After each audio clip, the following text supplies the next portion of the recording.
तो बच्चों कल हम लोगों ने क्या पढ़ा था? स्वाच्छीकारक क्रिया। क्या पढ़ी थी? स्वाच्छीकारक क्रिया।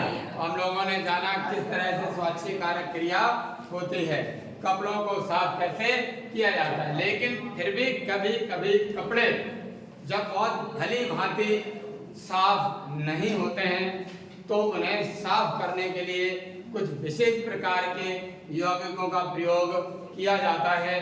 क्या किया जाता है? विशेष प्रकार के यौगिकों का प्रयोग किया जाता है। उन यौगिकों को हम कहते हैं अपमार्जक। तो देखेंगे हम लोग, जानेंगे क्या है ये अपमार्जक। ठीक है, चलो ध्यान दीजिएगा। अपमार्जक, अपमार्जक को क्या कहते हैं बच्चों? डिटर्जेंट। क्या कहते हैं? डिटर्जेंट। क्या कहते हैं अपमार्जक को इंग्लिश में? डिटर्जेंट। क्या कहेंगे? डिटर्जेंट। बच्चों ध्यान दीजिएगा, मैं कुछ बता रहा हूं आपको। हमारे पास जो जल होता है, यदि जल में, किसमें? जल में हाइड्रोजन कार्बोनेट या कैल्शियम या मैग्नीशियम के क्लोराइड या सल्फेट घुले हों। क्या घुले हों? हाइड्रोजन कार्बोनेट, कैल्शियम या मैग्नीशियम के क्लोराइड या सल्फेट घुले होते हैं, तो हम क्या कहेंगे?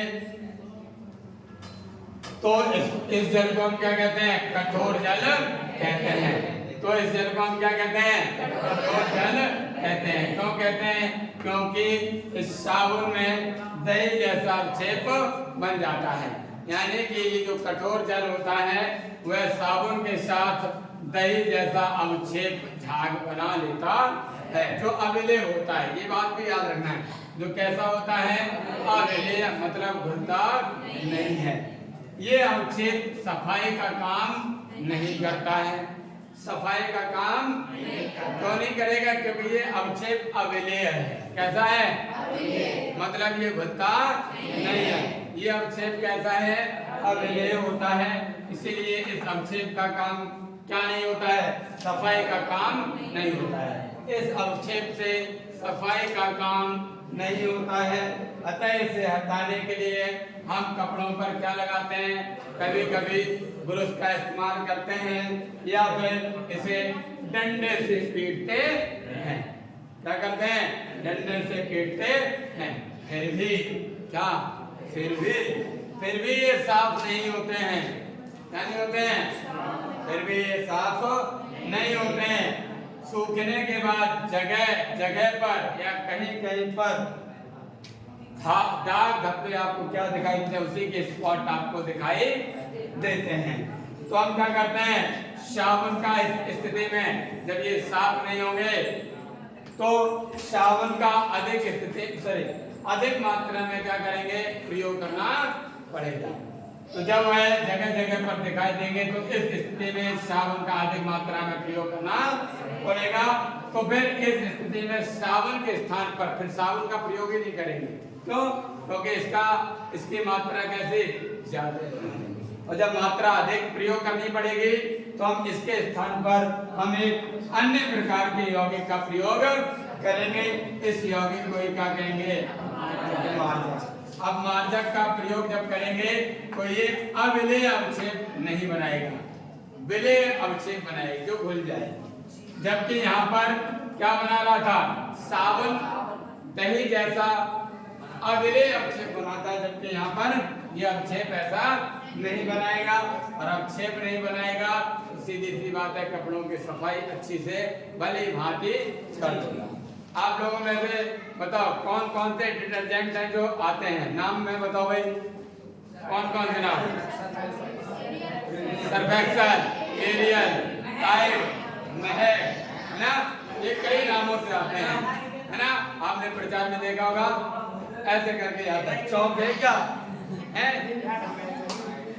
देखा ना? एंड वाला आता है प्रचार, वो ऐसे करके इधर से निकलता है इधर तक। क्या कहता है? चौक है क्या है? तो वैसा ही होता है यहाँ पर। सफाई जब अच्छे से साबुन से नहीं होगी तो क्या करना पड़ेगा? डिटर्जेंट का प्रयोग करना। अब बात करते हैं डिटर्जेंट अपमार्जक होते क्या है। ये जो होते हैं ये लंबी कार्बोक्सिलिक अम्ल श्रृंखला के अमोनियम एवं सल्फोनेट लवण होते हैं। ये कैसे होते हैं? ये कार्बोक्सिलिक अम्ल श्रृंखला के अमोनियम एवं सल्फोनेट लवण होते हैं। ये क्या होते हैं? ये लंबी कार्बोक्सिलिक अम्ल श्रृंखला के अमोनियम एवं सल्फोनेट लवण होते हैं। ये लंबी कार्बोक्सिलिक अम्ल श्रृंखला के अमोनियम एवं सल्फोनेट लवण। ये रहा इसका फॉर्मूला, बेंजीन सल्फोनेट का सोडियम लवण। यही क्या है? डिटर्जेंट। क्या है? तो लिखाया जाए। चलो फटाफट लिखते हैं अपमान डिटर्जेंट। ठीक है, चलो लिखते हैं। एक लाइन है, देखो ये लंबी कार्बोक्सिलिक अम्ल श्रृंखला के ये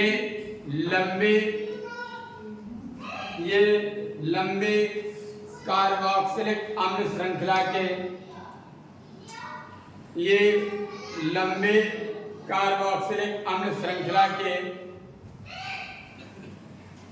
अमोनियम एवं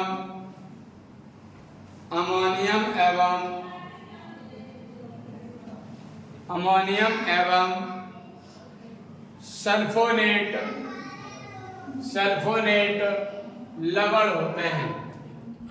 सल्फोनेट लवण होते हैं।